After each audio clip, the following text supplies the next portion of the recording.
નમસ્કાર, આપ જોઈ રહ્યા છો ન્યૂઝ 18 ગુજરાતી ને હું છું લુબના। કચ્છથી મહત્વપૂર્ણ સમાચાર। માતા પિતા માટે લાલબત્તી સમાન કિસ્સો સામે આવ્યો છે।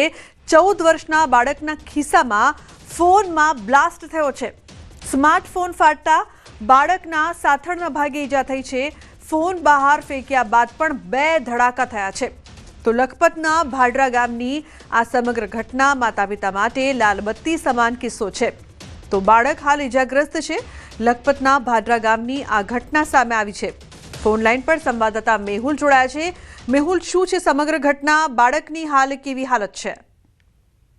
જી, ચોક્કસથી વાત કરવામાં આવે તો લખપતમાં 14 વર્ષના બાળકના ખિસ્સામાં ફોન ફાટવાની ઘટના આજ બની હતી। કચ્છના જે લખપત તાલુકાના ભાડરા ગામ આવેલું છે ત્યાં પાસે આ 14 વર્ષના બાળક છે જે રાજવી અરવિંદભાઈના ખિસ્સામાં ફોન હતો, સ્માર્ટફોન, તે ફાટવાની ઘટના બની હતી। બાળકે મોબાઈલ ફોન પોતાના પેન્ટના ખિસ્સામાં રાખ્યો અને થોડી ક્ષણોમાં આ ફોન છે તે અચાનક ધડાકાભેર ફાટ્યો હતો। ત્યારે બાળકે ફોન છે તે ફેંકી દીધો હતો।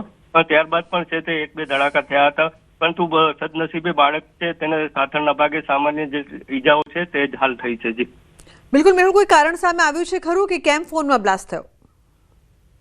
હજી સુધી કારણ કોઈ પણ સામે નથી આવ્યું, પરંતુ જ્યારે બાળકે સ્માર્ટફોન છે તે પોતાના ખિસ્સામાં રાખ્યો હતો અને થોડી ક્ષણ પછી આ બ્લાસ્ટ છે તે થયો હતો અને બાળકે છે તે ફોન છે તે ફેંકી દીધો હતો। જી બિલકુલ, આભાર મેહુલ સમગ્ર માહિતી બદલ। તો ફોનમાં બ્લાસ્ટ થયો છે, બાળકને ઈજા થઈ છે, બાળકના ખિસ્સામાં ફોન હતું અને તે બાદ તે બ્લાસ્ટ થયું।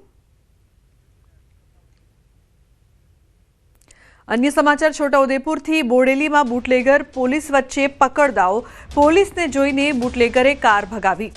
पोलीसे पीछो करता बूटलेगरे बाइकने अडफेटे लीधुं। कार मूकी एक बूटलेगर फरार थवामां सफળ નીવડ્યો છે। કારમાં ભરેલા વિદેશી દારૂની લોકોએ લૂંટ ચલાવી। દારૂની લૂંટનો વિડીયો સામે આવ્યો છે। તો એક બૂટલેગરની પોલીસે ધરપકડ કરી છે।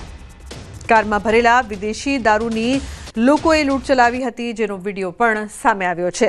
છોટાઉદેપુરની આ સમગ્ર ઘટના બોડેલીમાં બૂટલેગર અને પોલીસ વચ્ચે પકડદાવની ઘટના સામે આવી છે।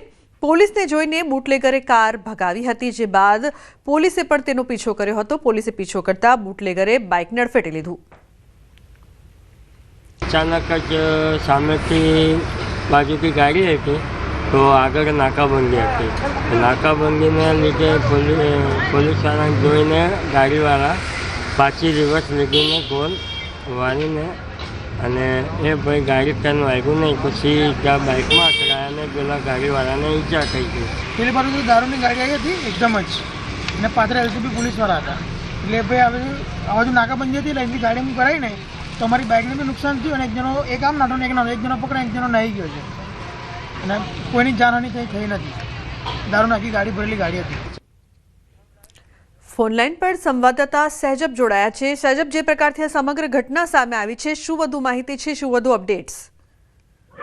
જી લુબના, ખાસ કરીને જે છોટાઉદેપુરની અંદર દારૂ ઘુસાડવાનો જે કિમિયો જે છે તે બુટલેગરો દ્વારા અપનાવવામાં આવી રહ્યો છે, ત્યારે છોટાઉદેપુર પોલીસને જાણ થતાં જ આજે પોલીસ જે છે તે બુટલેગરની પાછળ પડી ગઈ હતી અને જે બુટલેગર જે છે તે રંફાટપણે ભાગી રહ્યો હતો। એટલે ફિલ્મી ડબે તેને પીછો કરતા જે બોડેલીના અલીપુરા ચોકડી પાસે જે ભરચક વિસ્તાર છે ત્યાં પોલીસે કોર્ડન કરી લીધું હતું। ત્યારબાદ આ જે બુટલેગર છે તેને સ્ટેરિંગ પરથી કાબુ ગુમાવી લીધું અને જે ખાણીપીણી જે લારીઓ જે હોય છે ત્યાં જઈને જે ધડાકાભેર અથડાઈ ગયો હતો। એટલે કહી શકાય કે અકસ્માત સર્જાયો, પરંતુ ત્યાં લોકો હાજર હતા, કોઈને જાનહાનિ થઈ નથી, નાની મોટી ઈજાઓ થઈ છે। અને ખાસ કરીને મહત્વની બાબત એ છે કે જ્યાં ગાડી જે છે તે ગાડીમાં મોટી પ્રમાણની અંદર દારૂ ભરેલો હતો, વિદેશી દારૂ હતો, અને જેના કારણે જે પોલીસ જે છે ત્યાં પહોંચી હતી।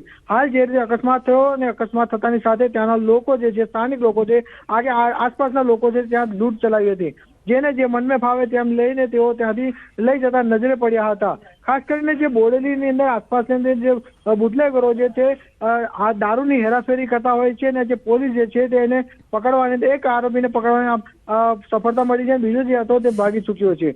હાલ પોલીસે તમામ ગાડી અને જે કબજે લીધી છે અને તપાસ હાથ ધરી છે। જી બિલકુલ સહેજબ, આભાર સમગ્ર માહિતી બદલ। તો હાલ પોલીસ દ્વારા વધુ તપાસ કરવામાં આવી રહી છે।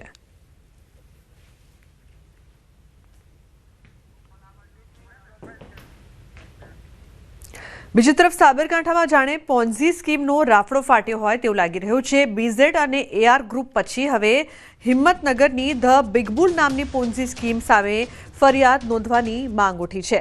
રોકાણકારો મોટી સંખ્યામાં સાબરકાંઠા એસપી કચેરીએ પહોંચી રજૂઆત કરી રહ્યા છે.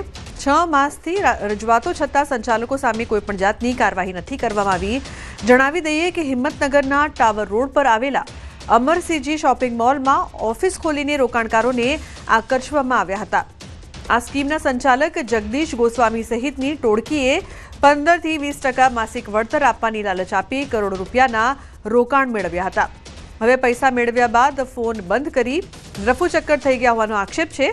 રોકાણકારોએ 15 કરોડથી વધુ રકમ ફસાઈ હોવાનો દાવો કર્યો છે, જ્યારે પોલીસે કાર્યવાહી શરૂ કરવાનું આશ્વાસન આપ્યું છે.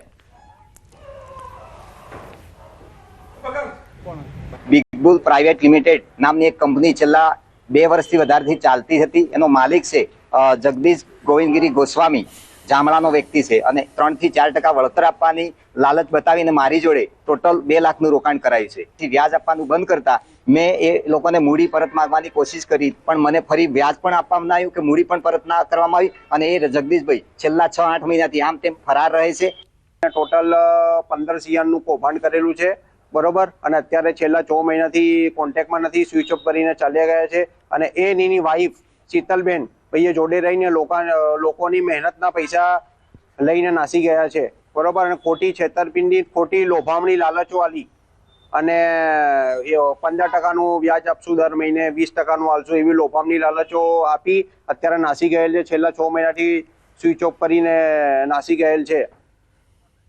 ફોન લાઈન પર ઈશાન જોડાયા છે વધુ માહિતી આપવા માટે. ઈશાન, જે પ્રકારથી આ સમગ્ર ઘટના સામે આવી છે, વધુ એક પોન્ઝી સ્કીમ, શું વધુ માહિતી? રૂપતા ચોક્કસ કે સાબરકાંઠા જિલ્લામાં જ્યારે કે પોન્ઝી સ્કીમનો રાફડો ફાટ્યો, તેમ દિવસે ને દિવસે એક બાદ એક પોન્ઝી સ્કીમનો જે ફરિયાદ નોંધવામાં આવી રહી છે. ખાસ કરીને વાત કરવામાં સાબરકાંઠા જિલ્લામાં આજે બીજી એક પોન્ઝી સ્કીમની સામે કાર્યવાહી કરવા માટે જે રોકાણકારો છે, રોકાણકારો જિલ્લા એસપી કચેરી ખાતે પહોંચ્યા હતા અને રજૂઆત કરી. 5 જેટલી પોન્ઝી સ્કીમોમાં સાણસામાં આવ્યા બાદ હિંમતનગરમાં ધ બિગ બુલ નામની પોન્ઝી સ્કીમ હતી કે જેનો જે કરોડોનો પુલિકો ફેરવ્યો તેવું સામે આવ્યું છે. અને આ દિશામાં અત્યારે હાલ તો જે રોકાણકારો પોલીસ વડા પાસે પહોંચી અને પોતાની રજૂઆત કરવા પહોંચ્યા છે, યોગ્ય કાર્યવાહીની માંગ કરવામાં છે. તો સાથે આજે પોલીસ ફરિયાદ નોંધવાની પણ રજૂઆત હાથ ધરવામાં આવશે. જી બિલકુલ, આભાર આ સમગ્ર માહિતી બદલ.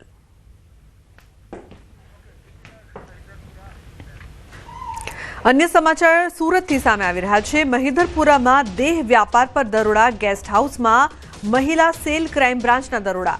બાંગ્લાદેશી મહિલા સાથે કરાવતા હતા દેહ વ્યાપાર. દલાલ અને હોટેલ સંચાલકની ધરપકડ કરવામાં આવી છે. પારસ અને વિજય ગેસ્ટ હાઉસમાં કાર્યવાહી કરવામાં આવી છે. 3 ગ્રાહક અને 5 મહિલા મળી આવી છે. હોટલમાં જે પ્રકારથી દેહ વ્યાપાર કરવામાં આવતો હતો, રેડ પાડવામાં આવી. પારસ અને વિજય ગેસ્ટ હાઉસમાં કાર્યવાહી કરવામાં આવી, જેમાં 3 ગ્રાહક અને 5 મહિલાઓ મળી આવી છે. પોલીસ દ્વારા વધુ કાર્યવાહી કરવામાં આવી રહી છે. દેહ વ્યાપાર પર પોલીસના હોટલમાં દરોડા તેમજ ગેસ્ટ હાઉસમાં મહિલા સેલ ક્રાઇમ બ્રાન્ચે દરોડા પાડ્યા છે.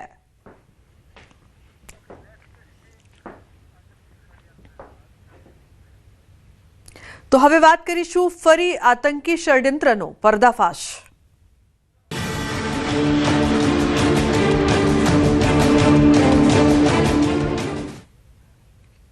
ગુજરાત એટીએસની મોટી કાર્યવાહી. 3 લોકોની એટીએસે ધરપકડ કરી છે. આતંકી ઘટનાનું ષડયંત્ર કરી રહ્યા હતા. 3 આઈએસઆઈએસ સાથે સંકળાયેલા હોવાનું સામે આવ્યું છે. આતંકી ઘટનાને અંજામ આપે તે પહેલા ધરપકડ કરવામાં આવી છે. હથિયારો બદલવા માટે ગુજરાત આવ્યાની આશંકા છે. છેલ્લા 1 વર્ષથી ગુજરાત એટીએસની રડારમાં હતા આરોપીઓ. 2 આતંકી યુપીના રહેવાસી હોવાનું સામે આવ્યું, જ્યારે 1 આરોપી હૈદરાબાદનો હોવાનું સામે આવ્યું છે. આતંકીઓની ઉંમર 30 થી 35 વર્ષની હોવાનું સામે આવ્યું છે.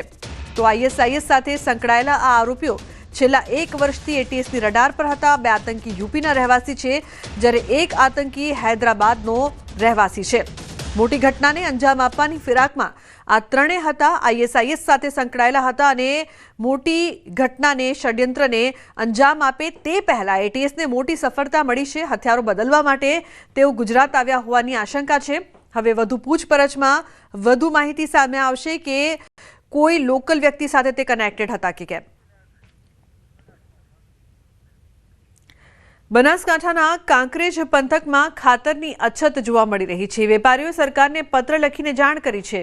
યુરિયા ખાતરની અછતથી ખેડૂતોને મુશ્કેલી થઈ રહી છે. વાવણી સમયે ખાતર પૂરું પાડવાની માંગ.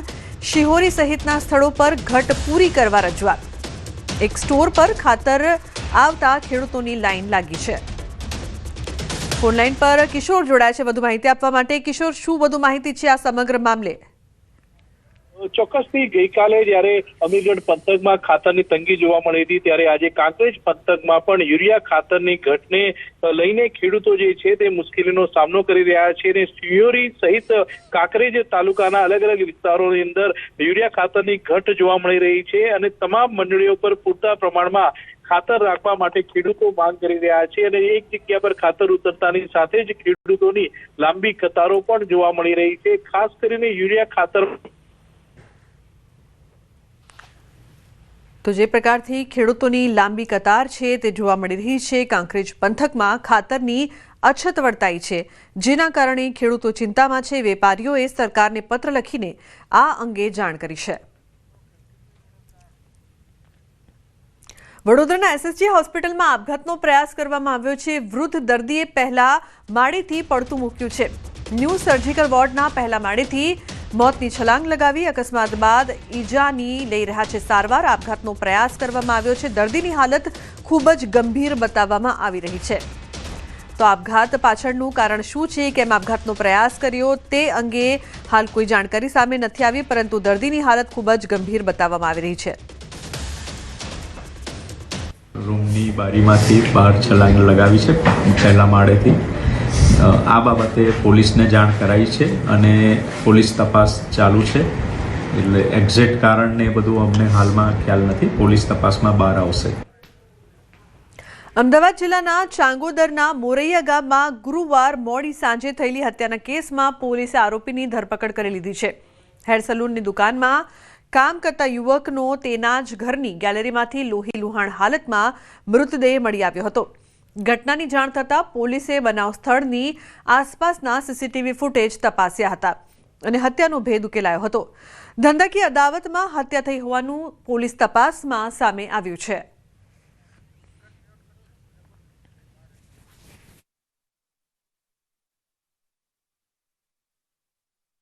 અમરનાથ જે છે એ મૂળ યુપીનો છે અને મોરૈયા આવ્યા બાદ એ રમેશની જે સલૂન હતી તેમાં કારીગર તરીકે કામ કરતો હતો. ત્યારબાદ છેલ્લા 3-4 મહિનાથી તેણે પોતાની અલગ સલૂન શરૂ કરેલી હતી, જેથી એ જ વિસ્તારમાં એણે બીજું સલૂન શરૂ કરેલું હોય, જેથી ધંધામાં બંનેનો કોમ્પિટિશન રહેતી હતી અને એ અનુસંધાને એ અદાવતમાં હત્યા થયેલાનું ખુલ્યું છે. અન્ય સમાચારની વાત કરીએ તો ગેરકાયદેસર મહાદેવ એપ ઓનલાઈન ક્રિકેટ સટ્ટાના કેસમાં ગુજરાત સ્ટેટ મોનિટરિંગ સેલને મોટી સફળતા મળી છે. ગેરકાયદેસર ક્રિકેટ સટ્ટા બેટિંગમાં ફ્રેન્ચાઇઝી આપનાર જયસિંહ શંકરાજી ચૌહાણ અમદાવાદ ઇન્ટરનેશનલ એરપોર્ટ પરથી ઝડપાયો છે. મહાદેવ એપના માલિક સૌરભ ઉર્ફે મહાદેવ ચંદ્રકર પાસેથી ઓનલાઈન ક્રિકેટ સટ્ટા બેટિંગની ફ્રેન્ચાઇઝી જયસિંહ આપતો હતો. આરોપી ફ્લાઇટ નંબર EK541 મારફતે અમદાવાદથી દુબઈ જવા નીકળ્યો હતો. ઇમિગ્રેશન વિભાગ દ્વારા તેને અટકાવવામાં આવ્યો અને આરોપીને અટકાવી સ્ટેટ મોનિટરિંગ સેલને સોંપવામાં આવ્યો છે.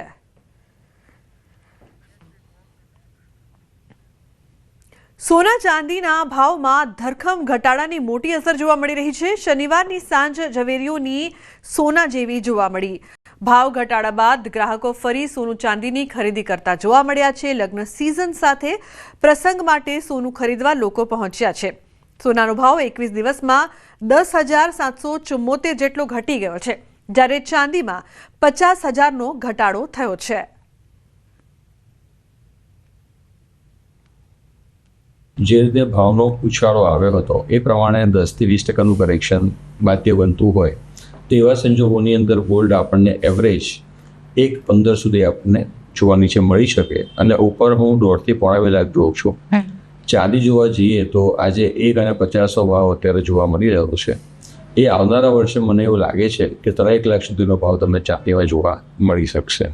એટલે કે ચાંદી કરારમાં સોનું થાય એવો ભાસ મને લાગી રહ્યો છે.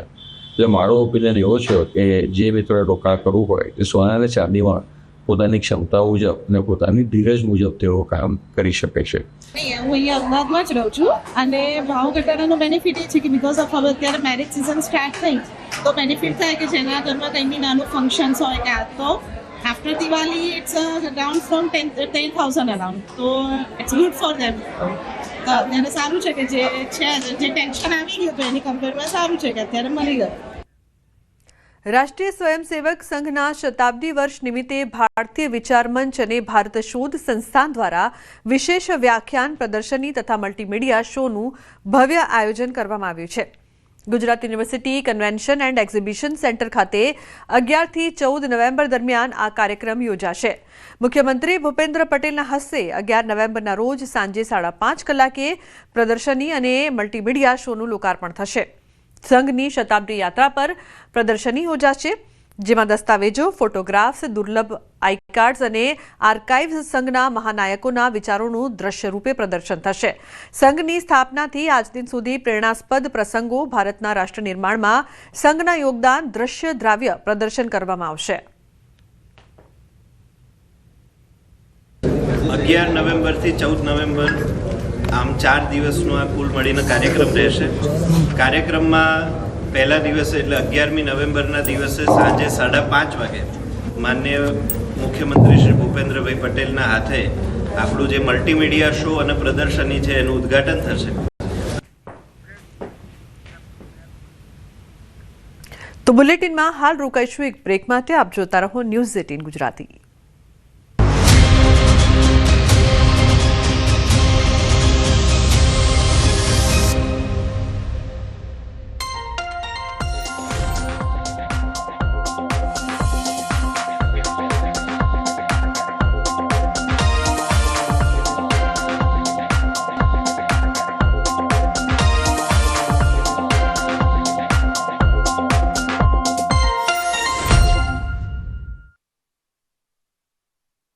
લ્યો, હવે બોર્ડની પરીક્ષા નજીક આવી ગઈ છે. ગુજરાત માધ્યમિક અને ઉચ્ચતર માધ્યમિક શિક્ષણ બોર્ડની ધોરણ 10 અને 12ની પરીક્ષા 26 ફેબ્રુઆરીથી શરૂ થવાની છે.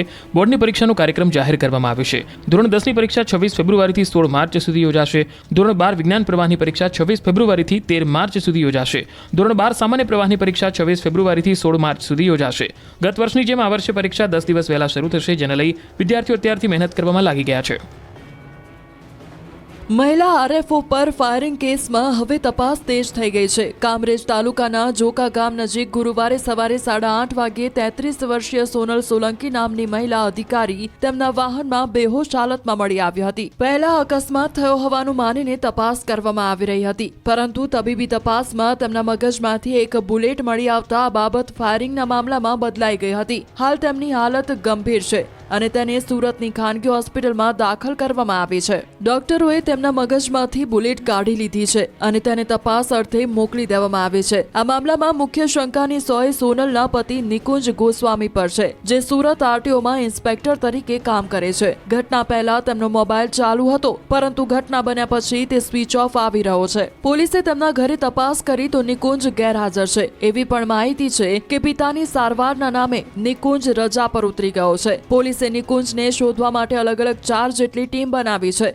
માત્ર 3 દિવસ પહેલા 4 નવેમ્બરે સોનલે કામરેજ પોલીસ સ્ટેશનમાં એફઆઈઆર નોંધાવી હતી, જેમાં તેમણે પતિ પર તેમના વ્યક્તિગત વાહનમાં જીપીએસ ટ્રેકર લગાવીને સ્ટોકિંગ કરવાનો આરોપ લગાવ્યો હતો. દંપતી વચ્ચે વારંવાર વાદ વિવાદ થતા તેઓ અલગ રહે છે અને તેમનો છૂટાછેડાનો કેસ પણ કોર્ટમાં પેન્ડિંગ છે. તો મહિલાના માથામાંથી કાઢેલી બુલેટને બેલેસ્ટિક વિભાગમાં તપાસ માટે મોકલવામાં આવી છે, જ્યારે એફએસએલ દ્વારા વિગતવાર તપાસ કરવામાં આવી રહી છે. પોલીસના મત અનુસાર આ ઘટના પાછળ વૈવાહિક વિવાદ અને સ્ટોકિંગનો પૂર્વગ્રહ જોવા મળે છે અને વધુ પુરાવા મળવા સાથે કેસને વધુ આગળ વધારવામાં આવશે.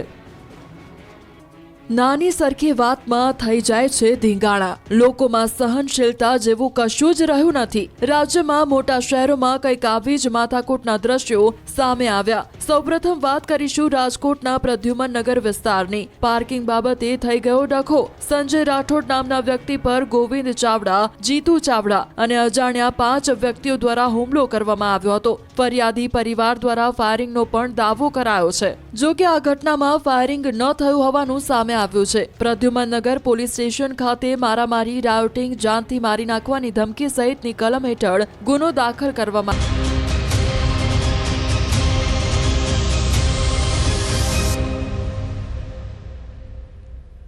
Welcome back. સમાચારમાં આગળ વાત કરીએ તો હવે અમદાવાદીઓ તમારી કમર નહીં તૂટે, કારણ કે શહેરના રોડ માટે ઉપયોગ થવા જઈ રહ્યો છે પહાડી વિસ્તારની ટેકનોલોજીનો, જેના થકી રોડ તૂટવાની ઘટનાની મુક્તિ મળશે. એએમસી દ્વારા પાયલોટ પ્રોજેક્ટ અંતર્ગત પહાડી વિસ્તારમાં જે ટેકનોલોજીનો ઉપયોગ કરીને રસ્તાઓ બનાવવામાં આવે છે તેવી ટેકનોલોજી સાથે અહીં પણ રસ્તાઓ બનાવવા પાયલોટ પ્રોજેક્ટ હાથ ધરશે. ડામરના રોડ બનાવતી વખતે 3 લેયરમાં બનાવવામાં આવે છે. એની જગ્યાએ બેઝમાં પોલીઇથિલિનમાંથી બનેલી શીટ મૂકવામાં આવશે, જેનાથી રોડ મજબૂત અને ટકાઉ બને છે અને રોડનો ખર્ચ પણ 30% ઓછો થશે. જે ડામરના બિટુમિનના રોડ બની રહ્યા છે તેમાં એક નવી ટેકનોલોજીનો અમલ કરવા માટે જઈ રહ્યા છે, જેમાં 4 ઇંચ હાઈ ડેન્સિટી પોલીઇથિલિનની શીટ એ વાપરવામાં આવશે. અને ખાસ કરીને ડામરના રોડ બનાવતી વખતે 3 લેયર જે કરવામાં આવે છે એની અંદર નીચેનું બેઝ લેવર જીએસબી, તદુપરાંત WMM 200 mm 2 લેયર, એની જગ્યાએ 1 લેયરનો ઘટાડો થશે અને જે સ્ટીલ વાપરવામાં આવે છે લોખંડ એ વાપરવું નહીં પડે. મ્યુનિસિપલ કોર્પોરેશન દ્વારા રોડને મજબૂત અને ટકાઉ કરવા માટે ઉત્તર પૂર્વી રાજ્યોમાં જે ટેકનોલોજીનો ઉપયોગ કરવામાં આવે છે તેમાં પોલિથીન કેમિકલના ઉપયોગથી શીટ બનાવવામાં આવે છે. પ્રાયોગિક ધોરણે પિરાણા પાસે આ રોડ તૈયાર કરવામાં આવશે. સફળતા બાદ અન્ય રોડ પર અમલ કરાશે.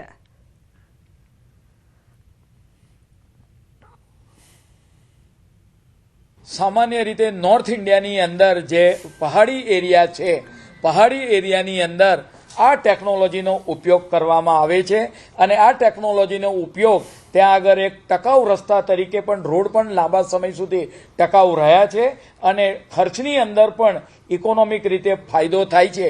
એટલે મહાનગરપાલિકા દ્વારા એનો પહેલો પાયલોટ પ્રોજેક્ટ પિરાણા ખાતે સામેની ગલીની અંદર એ રોડ ઉપર આ કરવામાં આવશે. ગાંધીનગર સાયબર સેન્ટર ઓફ એક્સલન્સની ટીમને મોટી સફળતા મળી છે. સાયબર ફ્રોડના નાણાંને ક્રિપ્ટોકરન્સી મારફતે પાકિસ્તાન મોકલવામાં મદદ કરનાર મુખ્ય આરોપીની સુરતમાંથી ધરપકડ કરી છે. તપાસમાં ખુલાસો થયો છે કે આરોપીઓએ મ્યુલ એકાઉન્ટ બનાવીને ફ્રોડના પૈસા ટ્રાન્સફર કર્યા હતા. એપીએમસીમાં શિવમ ટ્રેડિંગ નામે ખોલાયેલા ખાતામાં ફ્રોડના પૈસા આવતા અને ત્યારબાદ મોરબીમાં રોકડ ઉપાડ કરવામાં આવતો હતો. આ ગેંગના આરોપીઓ ઉપાડેલા પૈસા વિજય રબારી સુધી પહોંચાડવામાં આવતા હતા, જે આંગણિયા મારફતે પંકજ કથેરિયા સુધી નાણાં મોકલતો હતો. જે બાદ ચેતન ગાંગાણી અને આ નાણાંને USDT ક્રિપ્ટો વોલેટ મારફતે પાકિસ્તાન મોકલતો હતો. તપાસમાં ખુલ્યું છે કે પાકિસ્તાનથી સંચાલિત આ એકાઉન્ટમાં આશરે ₹29 કરોડ જેટલી રકમ ટ્રાન્સફર કરવામાં આવી હતી. સાયબર ફ્રોડના નાણાં આ આંતરરાષ્ટ્રીય નેટવર્ક અંગે વધુ તપાસ ચાલુ કરી છે. એકાઉન્ટ ધારકોને આવા ગેરકાયદેસર વ્યવહારમાં 1% કમિશન અપાતું હતું.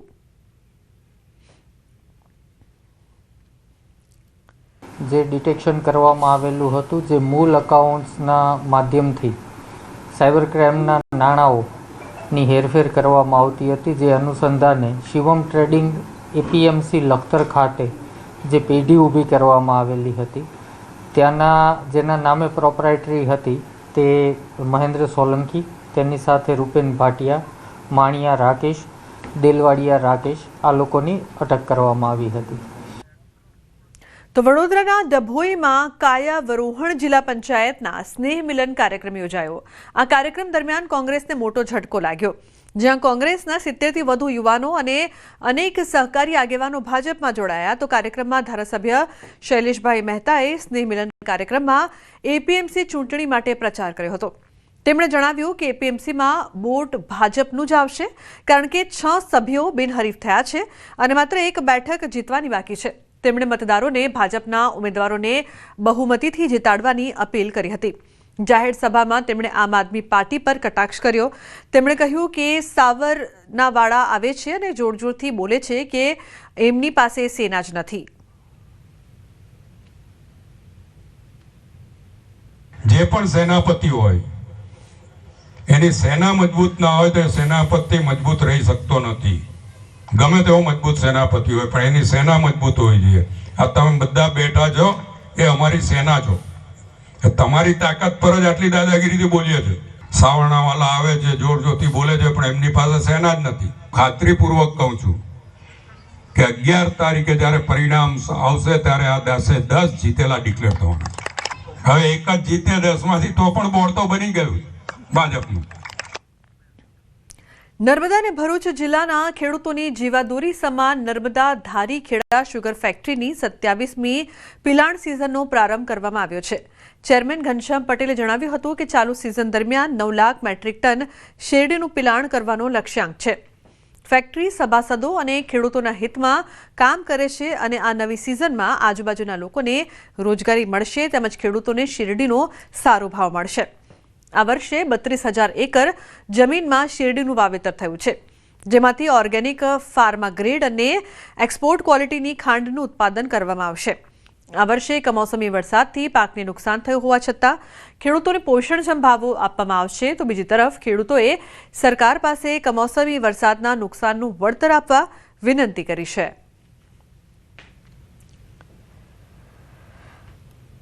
આગામી સિઝન અંદાજિત 9 લાખ મેટ્રિક ટન શેરડીનું પિલાણ આપણી સુગર ફેક્ટરીમાં થશે અને અંદાજિત 32,000 એકર જે શેરડીનો પાક ઊભો છે એ પાકનું આપણે કટિંગ કરીશું. આપણી સુગર ફેક્ટરીમાં આપણે શરૂઆતમાં ઓર્ગેનિક ખાંડ બનાવીશું, ત્યારબાદ ફાર્મા ગ્રેડ સુગર પણ બનાવીશું અને ત્યાર પછી આપણે MSL એક્સપોર્ટ ક્વોલિટીની ખાંડ પણ આપણે બનાવીશું. ખેડૂતોને ખૂબ જ પ્રમાણમાં ફાયદો થાય છે. નહીં તો અમારી શેરડી આજુબાજુના ખાનગી વેપારીઓ લઈ જતા હતા અને પૂરતો ભાવ પણ આપતા નહોતા. કોઈ 1500 આપે, 2000 આપે, એ રીતે ખેડૂતોનું અહિત થતું હતું. પણ જ્યારે આપણી સુગરનો વહીવટ પહેલેથી જ સાહેબે સંભાળ્યો છે અને પાવરફુલ ચાલે છે, એના લીધે ખેડૂતોને પોષકક્ષમ ભાવ મળી રહ્યા છે. અને બીજી અમારી સરકારમાં રજૂઆત છે કે આ જે નુકસાનનો જે વરસાદ પડ્યો છે તો ખેડૂતોને એનો ફાયદો થવો જ જોઈએ એવી અમારે સરકારશ્રીને વિનંતી છે. તો બુલેટિનમાં હાલ બસ આટલું જ. તમામ મહત્વપૂર્ણ સમાચાર માટે આપ જોતા રહો ન્યૂઝ 18 ગુજરાતી. નમસ્કાર.